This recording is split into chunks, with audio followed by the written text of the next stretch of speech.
Welcome to The Terrible Take, a daily segment telling Steeler Nation what's on our minds. I'm Melanie Friedlander. Well, that was disappointing, if not surprising.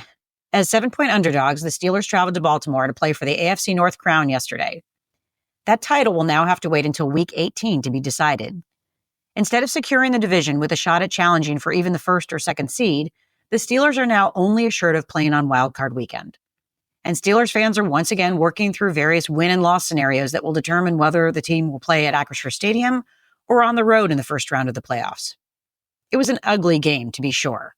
Russell Wilson's red zone fumble was the turning point, but the game wasn't even out of hand at that point.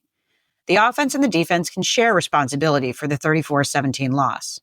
The run defense missed tackles, giving up 220 yards on the ground, the most for the season. For the second week in a row, they also allowed over 400 yards of total offense to their opponent.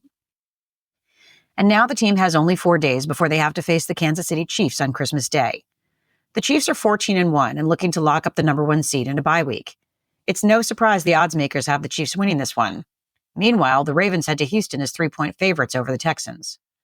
It's enough to make a Steelers fan feel worse than a kid whose Christmas gifts were stolen by the Grinch. And they're probably not singing carols in the Steelers' locker room today either. But I would suggest that things aren't as bleak as they might seem. A team is what their record says they are, but we all know the 2024 Chiefs aren't the powerhouse they have been in years past. And while injuries aren't an excuse, they are a factor. That Steelers defense that struggled yesterday was missing some key starters. Deshaun Elliott, Dante Jackson, and Larry Ogunjobi may all be able to suit up for this next game. Add wide receiver George Pickens back on the offense, who's looking to make a return, and suddenly things look very different.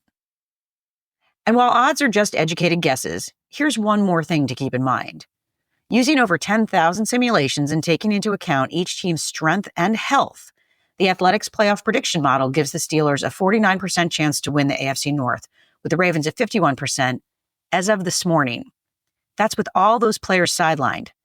I would expect those numbers to change with Pickens back on the field. So yeah, the loss to the Ravens and missing out on a chance to lock up the AFC North title totally sucked. So did seeing the Steelers play poorly overall. But they still control their own destiny, and that's not a bad place to be in December. That's my take. You can follow me on Twitter @GirlSurgeon.